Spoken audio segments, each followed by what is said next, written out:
আমার বুকের ব্যথা শুরু করে দিয়েছিল নেপালি। আমার বুকের ব্যথা শুরু করে দিয়েছিল নেপালি।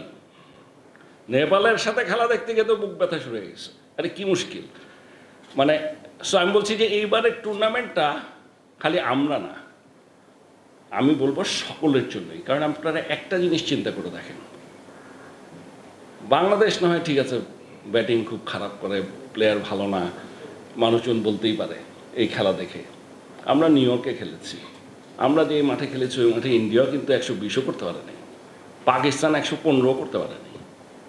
আর সেন্ট ভিনসেন্টে আমরা যে উইকেটে খেলেছি সেই উইকেটে সাউথ আফ্রিকা নেপালের সাথে 1 রানে জিতেছে, 1 রানে। সো এইটা কি সব দল খারাপ হয়ে গেল? না, কিছু একটা আছে যেটা নিয়ে আমি এখন কমেন্ট করতে চাই না। আচ্ছা বলেন, আপনারা খেলা বুঝেন না? হ্যাঁ, মানে এটা কি উত্তর দিব আমি, বলেন তো? এই উইকেটে যদি ওদের সাথে খেলতাম খারাপ হতো না, আমি তো তাই চাচ্ছি। আপনি এটা তো বলতেই পারেন, যেমন ধরেন আপনারা বলবেন যে এই উইকেটে সাউথ আফ্রিকা 115 করতে নেপালের সাথে 20 ওভারে কষ্ট করে 1 রানে জিততে হয় 115 করে। আপনারা বলবেন 12 ওভারে 115 করে কোনো ব্যাপার নাকি টি-20-তে? না, আমিও তো জানি ব্যাপার না, কিন্তু এখানে এসে কেউ করে দেখাইলেছেন বুঝতে পারতাম। না না, গ্রুপ না, আমি বলছি আমাদের কাছে মনে হয়েছে যে এই দুইটা দল ভেরি স্ট্রং। না না, আমি অন্য গ্রুপ না, আমি বলছি পাকিস্তান ইস্যু না।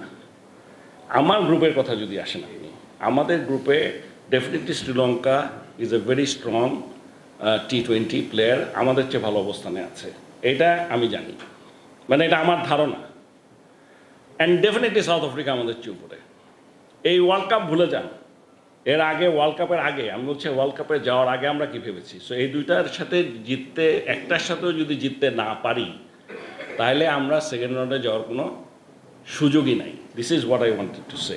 এবং যেহেতু আমাদের এতগুলো নতুন ছেলে যাচ্ছে, ইট ইজ রিস্কি। এবার বলে আমার প্রশ্নটা ছিল যে এখানে হচ্ছে কি পাকিস্তান কিংবা শ্রীলঙ্কা, নিউজিল্যান্ডের কথা বললেন, at the same time Afghanistan তো সেমিফাইনালে গেছে। আমাদের স্ট্যান্ডার্ড কি ওদেরকে আমরা ধরবো নাকি আফগানিস্তানের ধরবো? এটা হচ্ছে একটা কোয়েশ্চেন। আপনি বারবার রেসপেক্টরটা কথা বলছেন, কিন্তু আমাদের সেকেন্ড রাউন্ডে যাওয়ার পরে যখন আমাদের সেমিফাইনালে খেলার একটা রিয়েলিস্টিক চান্স তৈরি হয়েছিল, সেই রিস্কটা আমাদের টিম যে নিতে পারেনি, সেটাকে আপনারা অ্যাডমিট করেছেন কিনা, ডিসকাস করেছেন কিনা? টিম মিটিংয়ে বা টিমের আলোচনাতে এটা কিভাবে হয়েছে যে আমরা সেমিফাইনালটা আমাদের জন্য, আমাদের কথাবার্তায় মনে হয়েছে সেকেন্ডারি হয়ে গেছে, আমাদের প্রায়োরিটি যেটা ছিল যে ম্যাচ জেতাটা? আমি আপনাকে একটা কথা বলি, এইগুলা এই সমস্ত প্রশ্নের উত্তর এখন এইভাবে দেওয়া সম্ভব না। তবে আপনি যে প্রশ্নটা করলেন সেটা যদি আমি আমার তরফ থেকে উত্তর দিতে চাই, 12 ওভারে 115 করা কঠিন কিছু না টি-20-তে, আমি আপনার সাথে একমত। কিন্তু ওই উইকেটে কেউ করে দেখাতে পেরেছে বলে মনে হয় বা পারত কেউ? থিঙ্ক অ্যাবাউট অস্ট্রেলিয়া, আফগানিস্তানের সাথে তো খেললো তো অস্ট্রেলিয়া ওই মাঠে, কি করেছে, কত করেছে একটু দেখেন। সো আমি বলছি যে একতরফা বললে তো হবে না। সো কন্ডিশনটা ওই রকম ছিল কিনা এটাও তো দেখতে হবে। কন্ডিশন ওয়াজ নট সুইটেবল আমাকে যদি জিজ্ঞেস করেন। হ্যাঁ, 12 ওভারে 115 করা কোনো ব্যাপারই না টি-20-তে, কিন্তু ওই কন্ডিশনটা আমার কাছে মনে হয়েছে ওটা হয়তো ছিল না, বাট ওরা চেষ্টা করেছে। এখন সমস্যাটা হইল কোথায়? যেমন আমি একটা উত্তর দিতে পারছি না এখন। আমি শুনেছি আমাদের ক্যাপ্টেন বলেছে যে 3 উইকেট পড়ার পর আমরা চেষ্টা করিনি। এইটা আবার অ্যাকসেপ্টেবল না, এইটা যদি বলেন অ্যাকসেপ্টেবল না। কিন্তু আমি আবার যখন খেলা দেখছি, খেলা দেখে কিন্তু মনে হয় নাই। আমি তো দেখলাম 5 উইকেট যতক্ষণ পর্যন্ত তৌহিদ হৃদয় ছিল ও ঠিকই মেরেই খেলছে।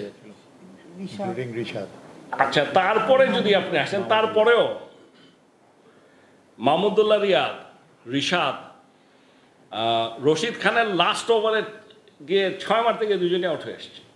আপনি লুক এট দ্য শটস, তো কোথায় ডিফেন্সিভ খেললো? ওরা পড়ে যাওয়ার পরে সেন গিয়ে দেখলাম আমি তখন কোনো রকম খেলছে। জি বলেন।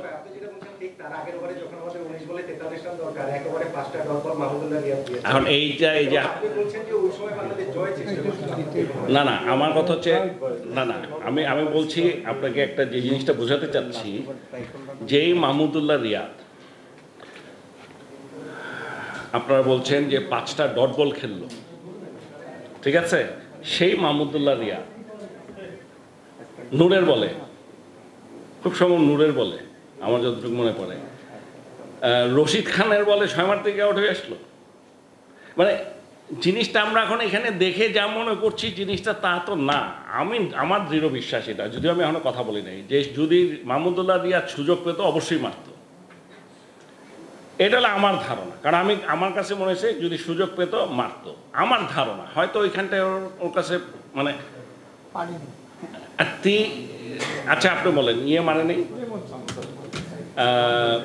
তহিদ হৃদয় কি মনে হয়েছে যে ডিফেন্সিভ খেলছে?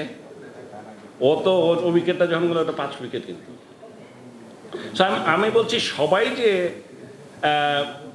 ডিফেন্সিভ মোডে খেলেছে তা না, চেষ্টা করেছিল, এবং আমার আসলে কি করেছে জানি না, তবে আমার মতে চেষ্টা করে যাওয়া উচিত ছিল আনটিল দ্য লাস্ট। মানে এইটা চেষ্টা করা উচিত ছিল আনটিল দ্য লাস্ট, যে আমরা 12 ওভারেই জিতবো। এইটা যদি বলেন এটা আমি একমত, একেবারে ঠিক কথা বলছেন। যদি ওইসব দল হইতো, আপনি ধরেন বড় বড় অনেক দল, নাম বলবো না, ঠিক আছে, ওরা আমাদের এখানে খেললে আমার জন্য অনেক সুবিধা হইতো। আর ছোট দলের সাথে খেলতে গেলে কি হয় এটা দেখছেন তো, যে কেউ ধরা খেয়ে যেতে পারে। অস্ট্রেলিয়া ইন্ডিয়ার সাথে যে উইকেটে খেলা হয়েছে, ওই উইকেটে it was totally different from New York and St. Vincent. Totally different wicket. আমি তো বললাম ওই উইকেটে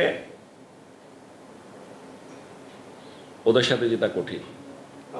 এই কথাটা প্রথম থেকে বলছি, ওর এই কথার সাথে আমি একমত নই, এটা তো আমি বলেই দিছি। এইটা কোনোভাবেই মেনে নেওয়া যায় না। আমি যে কথাটা দিয়ে শুরু করেছি, আপনারা এই কথাটা তো একটু, আমি কিন্তু একটা ব্যাকগ্রাউন্ড লম্বা করে আসছি সব কথায়, যে আমি তো বলছি এইটা কোনোভাবেই মেনে নেওয়া যায় না। আমি এটাও বলে শেষ করেছি 12 ওভার পর্যন্ত উই শুড হ্যাভ ফট টু উইন। এইটা যদি বলেন ঠিক আছে।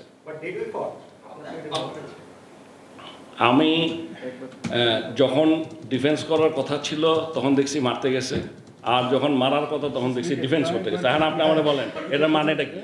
এখন আমাকে এইসব জিজ্ঞেস করে লাভ আছে?